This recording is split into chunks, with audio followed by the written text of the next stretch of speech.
Hello friends, my name is Priya Avinash Gauri. I am gynecologist from Kalyan West at Women's Care Clinic, Vailinagar. Today we are going to discuss regarding the condition named PCOD, that is Polycystic Ovarian Disease. PCOD क्या है, इसके बारे में आप सब जानना चाहते रहेंगे। कुछ प्रश्न आपके मन में रहेंगे कि एग्जैक्टली PCOD होता क्या है। जैसे साधारण आप सबको ही पता है, कुछ चीज़ें हम लोग अभी सिंपल लैंग्वेज में आपको बताना ज़रूरी समझते हैं। जैसे क्योंकि जब तक आप इस चीज़ के बारे में पूरी तरह से जानकारी नहीं लेंगे तब तक इसके ट्रीटमेंट के बारे में आप कंप्लीट नहीं कर पाएंगे, जैसे या उसका ट्रीटमेंट फॉलो नहीं कर पाएंगे। साधारण ये जो PCOD है ये आजकल के दौर में काफ़ी रूटीनली पाया जा रहा है। जैसे कि एक 10-20 साल पहले जैसे ये PCOD का प्रमाण इतना नहीं था। आज अगर हम लोग देखेंगे तो 1 in 5 जो यंग गर्ल्स है उनको ये अफेक्ट कर रहा है, and that is going to be a major concern for us also and for the society also. इसका मतलब 1 in 5 का मतलब क्या है, 5 में से एक गर्ल को PCOD है। जैसे आपने भी सुना रहेगा माइट बी कि मेरी इस फ्रेंड को PCOD है, उस लेडी को PCOD है, और उस चीज़ की वजह से कुछ प्रॉब्लम्स आ रही हैं।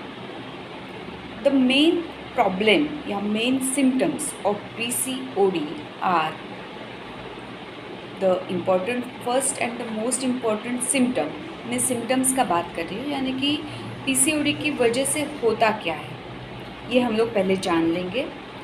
तो mostly irregular menses. Irregular menses का मतलब है कि आपका MC जो है या पीरियड्स जो है वो आगे चला जाना। आगे यानी कि जो एवरी 30 डे पर आने वाला रहता है उससे वो थोड़ा आगे जाता है। किसी का 8 दिन 15 दिन, किसी का महीना भी आगे चला जाता है। कोई पेशेंट्स को कम्प्लीटली 2-2, 3-3 महीने तक MC नहीं आती है। ये सबसे important symptom. The second symptom is again MC के दौरान या पीरियड्स के दौरान ब्लीडिंग कम होना। ब्लीडिंग जब कम होता है उसे हम लोग हाइपोमिनोरिया यानी कि ब्लीडिंग का प्रमाण कम होना ऐसा बोलते हैं। नॉर्मल सिनेरियो में जैसे normal menstrual cycles 28 to 30 days का होता है और साधारण 3 to 5 डेज़ तक का ब्लीडिंग होना चाहिए। जैसे किसी को 2 दिन जाता है, पर उससे कम अगर जा रहा है, अगर MC कम जा रहा है तो इसका मतलब है कि आपका ओव्यूलेशन में यानी कि अंडा बनने की क्रिया में किधर न किधर कुछ प्रॉब्लम जा रहा है। The third and important symptom is again the patients might be gaining some acne। उनके चेहरे पे मुहासे या फुंसी या एक्नेस आते हैं। जैसे काफ़ी टाइम हम लोग एक्नेस को एक्सटर्नली ज़्यादा ट्रीट करने का कोशिश करते हैं, जैसे कुछ सोप्स यूज़ करेंगे या कुछ क्रीम्स यूज़ करेंगे, बट ये एक्नेस अगर एसोसिएटेड विथ इरेगुलर मेंसेस अगर रहेंगे तो इट इज़ नेमली ये जो चीज़ें हैं जैसे एक्नेस, ये आपका एसोसिएटेड रहेगा आपकी PCOD से। ओके, द थर्ड थिंग और एक इम्पॉर्टेंट थिंग है, काफ़ी टाइम PCOD के पेशेंट्स को फेशियल हेयर्स रहते हैं। फेशियल हेयर्स का मतलब है कि उनको मेल पैटर्न के जैसे हेयर्स उगना चालू होता है, जैसे कि मुस्टैक आता है या इधर से भी हेयर्स आते हैं। जैसे ऐसे पेशेंट्स को यानी ऐसे महिलाओं को उनका जैसे वैक्सीन करना या जैसे काफ़ी टाइम ये हेयर्स निकालना, फेशियल हेयर्स निकालना ज़्यादा टाइम करना पड़ता है।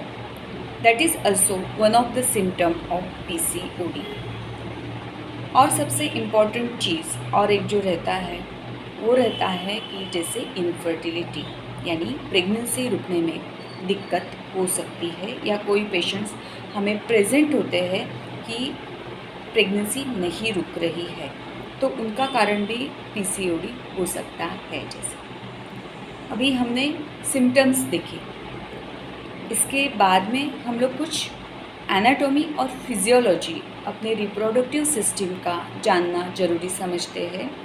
उसके कारण हम लोग पीसीओडी के बारे में और ज़्यादा जानकारी हासिल कर सकते हैं। मैं अभी आपको एक कुछ पिक्चर्स दिखाने वाली हूँ जो कि अपना फीमेल रिप्रोडक्टिव सिस्टम का रहता है। इसके बारे में कुछ लोग जानते रहेंगे या कुछ लोग नहीं जानते रहेंगे, तो अभी थोड़ा ध्यान से सुनिए। ये रहता है यूट्रस, जो हम लोग देख रहे हैं, इसे हम लोग गर्भथैली या यूट्रस ऐसा बोलते हैं। इसके बाजू में जो है ये दोनों, इसे ओवरीज या अंडाशय बोला जाता है। इसके बाजू में जो रहेगा इसे हम लोग बोलते हैं ट्यूब्स या गर्भनलिका। ये है गर्भाशय, ये दोनों ओवरीज और ये रहते हैं गर्भनलिका। ठीक है, तो ये जो पिक्चर है ऐसा वाला, ये हर एक महिलाओं में रहता है। अंडाशय में हर महीने में एक अंडा बढ़ना चालू होता है। इस अंडाशय में हर महीने एक अंडा बढ़ना चालू होता है। अराउंड 18 to 20 मिलीमीटर होने के बाद में वो अपने आप से रप्चर हो जाता है। रप्चर हो जाने के बाद में ये इधर ट्यूब में इधर लिया जाता है। जैसे ओके, ये जो ट्यूब्स है ये इसे कैच कर लेते हैं और इसमें ये ट्यूब में लिया जाता है। अगर ये आगे फर्टिलाइज हो गया तो ये यूट्रस के अंदर आ जाता है। जैसे ओके, यूट्रस के अंदर एक लेयर रहता है या स्किन बोलते हैं, जिसे हम लोग एंडोमेट्रियम ऐसा बोला जाता है।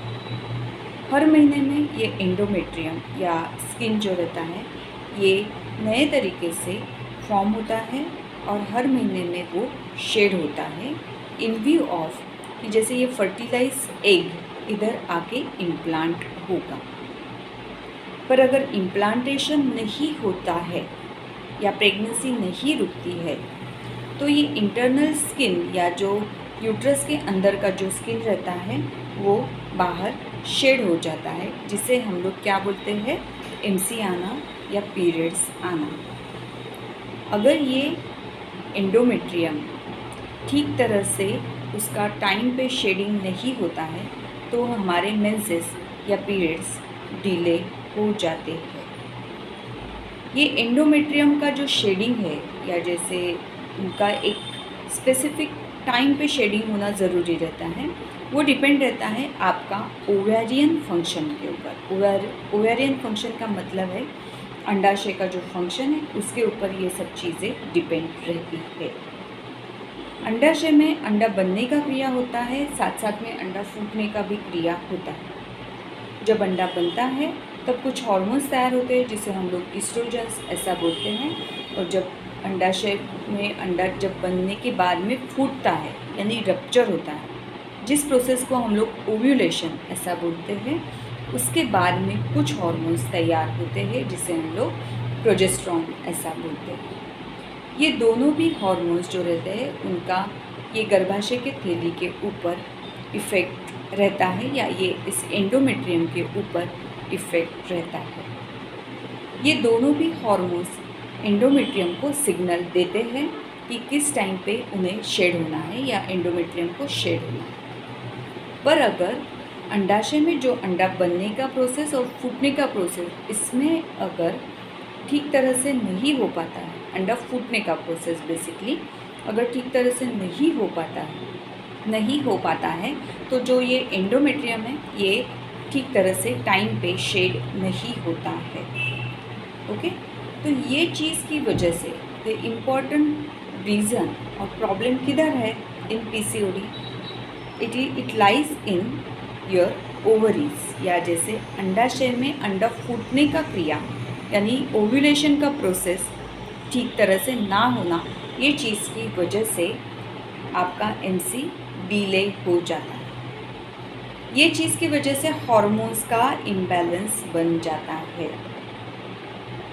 ये जो दोनों भी हार्मोन्स है ये अपने बॉडी के लिए इम्पॉर्टेंट रहते हैं, पर इनबैलेंस, कुछ इसकी वजह से, इनबैलेंस की वजह से कुछ और हार्मोन्स भी सिक्रेट होते हैं या एक्स्ट्रा तैयार हो जाते हैं ड्यू टू साइकिल डिस्टर्बेंसेस, जिसे हम लोग जैसे एक्सेसिव टेस्टोस्टेरोन यानी मेल हार्मोन्स ज़्यादा बढ़ जाते हैं, और ये चीज़ की वजह से एमसी का प्रमाण कम आना या महीना कम जाना, एक्नेस और फेशियल हेयर्स ये चालू हो जाते हैं। मेल हार्मोन्स बढ़ने की वजह से ये सब चीज़ें चालू हो जाती हैं। So the important reason it lies in your anovulation या अंडा फूटने का क्रिया ठीक तरह से नहीं हो पाना। ये सब चीज़ों के बारे में अभी थोड़ा सा आपने जान लिया। अभी हम लोग आगे का कुछ चीज़ों के बारे में जानेंगे। अभी ये वीडियो का 3rd पार्ट अभी हम लोग जान रहे हैं कि अभी ये ऐसा क्यों होता है। हर एक लेडी में तो नहीं होता है, कोई कोई लेडीज़ में ही क्यों होता है। तो सबसे इम्पॉर्टेंट चीज़ या अनओव्यूलेशन जो होता है उसका रीज़न रहता है, या अनओव्यूलेशन होने का रीज़न, उसके 2 इम्पॉर्टेंट रीज़न हम लोग मानते हैं। जैसे कि the one and the first important thing is your obesity. Obesity यानी एक्स्ट्रा वेट। नॉर्मल जो हाइट रहता है, आपका जो हाइट है उसके हिसाब से आपका एक वेट डिटरमाइंड रहता है। उसके ऊपर अगर आपका वेट रहता है तो उसे हम लोग ओबेसिटी ऐसा बोला जाता है।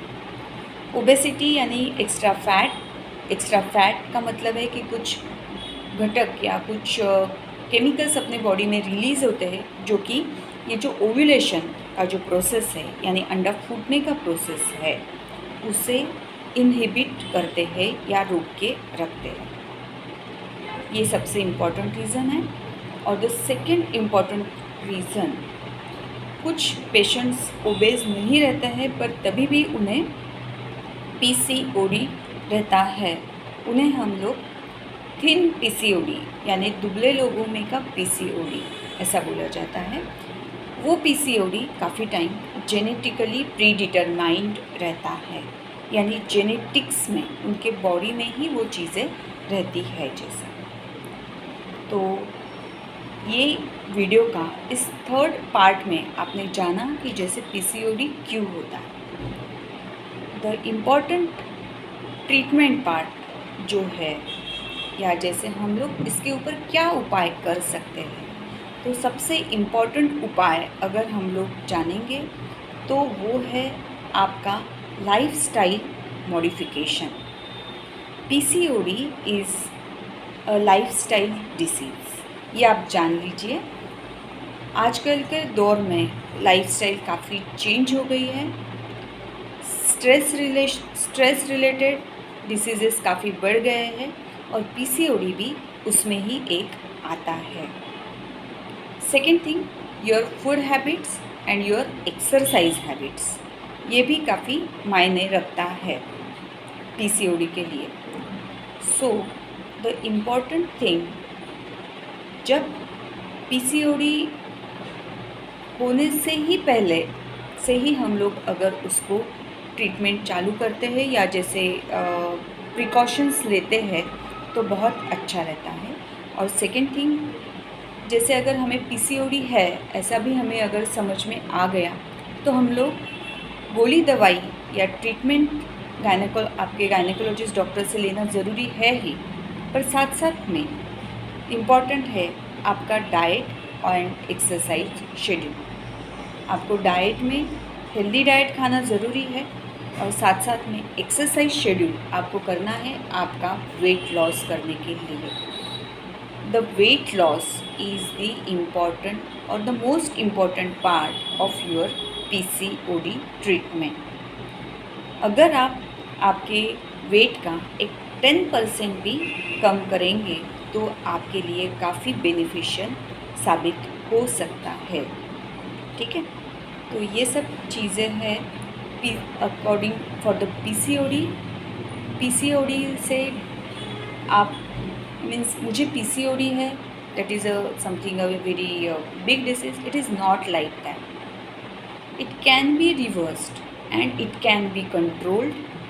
It can be treated, but with your best efforts. Your best efforts are also required. और साथ साथ में आपको गायनेकोलॉजिस्ट का हेल्प का भी काफ़ी ज़रूरत रहने वाली है जैसे आपको विज़िट करना है आपके गायनेकोलॉजिस्ट से रेगुलरली, बिकॉज अगर पीसीओडी इन टाइम अगर ट्रीटमेंट नहीं मिलती है तो वो बढ़ता रहता है एंड इट माइट कुछ डैमेज है, उसके कुछ परिणाम रहते हैं अपने बॉडी के ऊपर लॉन्ग टर्म के लिए जो कि हार्मफुल साबित हो सकते हैं. So visit your gynaecologist accordingly and get treated. Well, best of luck. Thank you.